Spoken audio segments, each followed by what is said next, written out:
Chers investisseurs, vous êtes bien informés qu'on assiste à une force des acheteurs sans précédent actuellement sur le Bitcoin. On pourrait se demander qu'est-ce qui fait concrètement, à quoi il joue le Bitcoin après avoir consolidé sur des hauts de marché. On explose cette consolidation, on se situe au prochain barrage phare et même psychologique qui n'est autre que les 50 000. En soi, qu'est-ce que ça veut dire? Où est-ce qu'on se situe concrètement? Ça, c'est tout ce qu'on va voir en détail. Est-ce qu'il y a véritablement des opportunités pour les investisseurs agressifs comme prudents? C'est tout ce sur quoi on va s'attarder. J'espère que vous vous portez très bien, que vous passez une bonne journée, que vous êtes en forme. C'est parti donc sur notre Bitcoin. Bitcoin face au dollar, unité de temps hebdomadaire. Comme à notre habitude, nous constatons que nous nous trouvons donc à la frontière des 50 000. Nous parlons de cela. Et c'est pas sur un niveau quelconque, hein. On le sait très bien, ça correspond ouverture, clôture de pas mal de semaines, que ce soit dans le passé, hein, proche comme lointain. On assiste à un niveau très très important. Bien sûr qu'on a fait un très beau test hier, comme on va le voir en détail, test sur ces 0,5 de Fibonacci qui n'est autre que la Kijun d'Ishimoku, cette ligne marron que vous apercevez. Si on s'attarde à travailler sur ce fameux Fibonacci que nous allons mettre tout de suite, on constate que les 0,5 de Fibonacci, comme on le sait, sont tout simplement la ligne de Kijun, ligne marron donc d'Ishimoku. On a fait un petit test dessus, rebond immédiat, d'accord? Ce rebond il a été immédiat et pas pour rien. Ce que l'on peut apercevoir, c'est qu'en prenant davantage de temps pour aller en précision, en profondeur sur le marché, nous nous attardons sur ce fameux test. On va retirer Fibonacci. Fibonacci qui nous servait donc d'élément de repère pour les unités de temps supérieures. Donc en le retirant, on s'attarde maintenant sur des zones un peu plus claires, c'est-à-dire le nuage Ishimoku en unité de temps journalière. C'est parti, donc on aperçoit quelque chose de très simple, c'est qu'on a cassé le nuage, d'accord? On a cassé le nuage après avoir fait une tentative de réintégration de celui-ci.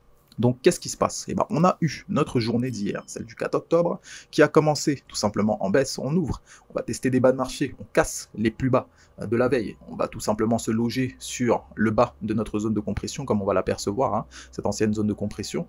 Et qu'est-ce qu'on fait? On rejette ce niveau. On ne le rejette pas de n'importe quelle manière, on le rejette de telle en sorte que on puisse aller donc vers le nord. Ça se résout tout simplement par la cassure de la zone de compression dans laquelle on était et on va l'apercevoir de manière plus précise, la confirmation de cette fameuse structure que nous dessinons. En prenant le temps de la projeter, nous apercevons que ce fameux triangle a bien joué son rôle, nous a tenu le prix et a confirmé cette tendance acheteuse, cette tendance donc haussière. Les acheteurs donc ont permis donc la résolution de cette configuration. Maintenant, ce n'est pas fini, nous savons. Nous savons que nous continuons et nous poursuivons dans cette hausse effrénée. Donc qu'est-ce que ça sous-entend? Ça sous-entend que certes le marché il a un comportement particulier, mais on n'oublie pas le passé, d'accord? Le passé, c'est-à-dire une hausse effrénée qui ne demande qu'à être comblée. N'oubliez pas.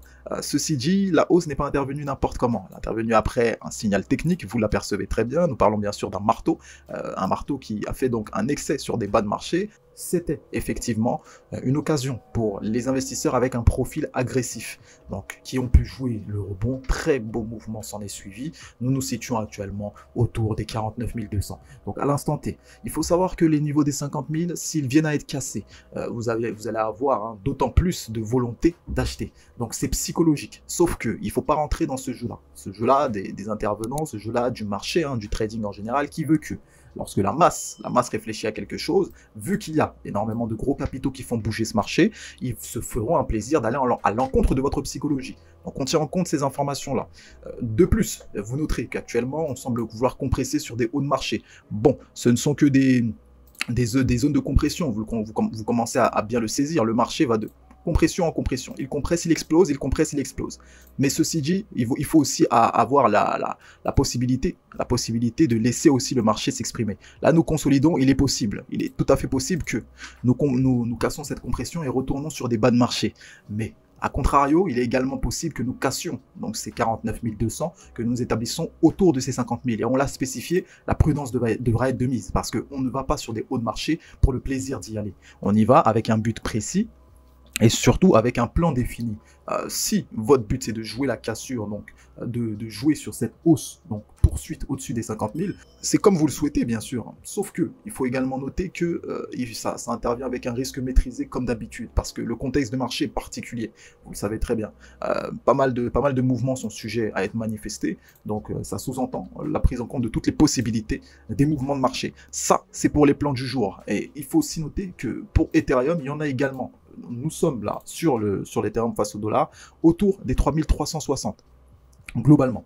Ce qu'il faut apercevoir et noter, c'est que Ethereum a fait sa hausse. Lui, il consolide davantage en ce moment même que Bitcoin, on l'aperçoit. Bitcoin est sur des hauts de marché. Ethereum, lui, contracte, consolide. D'accord. On est dans une vraie consolidation pour ce qui est d'Ethereum. Ce que vous pouvez également noter, c'est qu'on oscille globalement, si on prend le temps de faire cet exercice assez naturel, hein, en prenant en compte les différentes vagues de marché, les 0,5 de Fibonacci tiennent, encore une fois de plus, montrent également leur importance.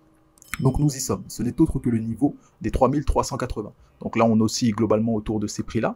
On ne fait que de la contraction, pas de réelle direction de marché. D'autant que, si on prend également du recul, on aperçoit qu'on a eu donc là, ce fameux double top qui a intervenu hier, qui a engendré donc une baisse. Hein. Tout ça, ça a été drivé par le Bitcoin, on le sait très bien. Mais cette baisse, elle a été rattrapée par la foulée, hein, dans la foulée. Et suite à ça, nous, on évolue sur cette ligne de coût, donc qui a constitué ce double top. Donc là, c'est où est-ce qu'on se situe, hein, pour l'Ethereum. Ceci dit, si certains souhaiteraient intervenir sur ce marché, attendront bien sûr un repli qu'on a déjà eu, hein, vous l'apercevez, c'était également un plan qui avait été bien sûr établi durant les analyses de la veille, c'est-à-dire attendre un très beau rebond autour du précédent sommet, ce qui s'est bien suivi, bien sûr. Figure chartiste oblige, nous avons donc ce chandelier magnifique, un doji, qui a engendré donc également cette hausse. En somme, des opportunités qui étaient à saisir, encore une fois, de l'expérience et de mise. Hein. L'expérience est également nécessaire pour ce type d'investissement, donc c'est vrai que c'est pas à la portée de tous, mais bon à noter, bon à voir, et également ça peut donner des idées à certains. Donc, on peut aussi faire l'état des lieux en unité de temps journalière, en s'apercevant que double bottom, effectivement, semble être cassé pour ce qui est de l'Ethereum face au dollar. Et même, si on s'attarde, on voit que ça correspond à pas mal de marchés, ce fameux double bottom qui nous ramène, donc avec cette distance, on semblerait déjà avoir fait, confirmer cette figure. Donc, constater une sorte de petite contraction, petite consolidation qui pourrait nous amener vers une sorte de pullback juste ici. Donc ça, c'est un petit scénario qui est établi. Hein. Peut-être, ça peut se produire, mais on sait que il y a aussi la possibilité de cassure de cette fameuse zone, là, ce dernier sommet qui a été effectué. Ça nous ramènerait autour des 3500 dans un premier temps, et 600 par extension si la force haussière continue, bien sûr. Donc on assiste actuellement à une semaine qui s'apparente, malgré toute cette hausse, à de la contraction pour ce qui est d'Ethereum, d'accord. Bon, on a globalement le rapprochement autour de la zone d'ouverture, hein, de ce chandelier. Globalement une semaine assez simple pour l'instant. Hein. Pour l'instant, on voit qu'il y a pas mal de pression haussière, qui veut se faire sentir pour le Bitcoin comme pour Ethereum, hein, dans une moindre mesure. On va tâcher d'être toujours aussi prudent vis-à-vis des investissements et également sur le portefeuille. Ceci étant dit, prenez soin de vous, de vos finances, et quant à nous, on se retrouve à la prochaine. Bye bye.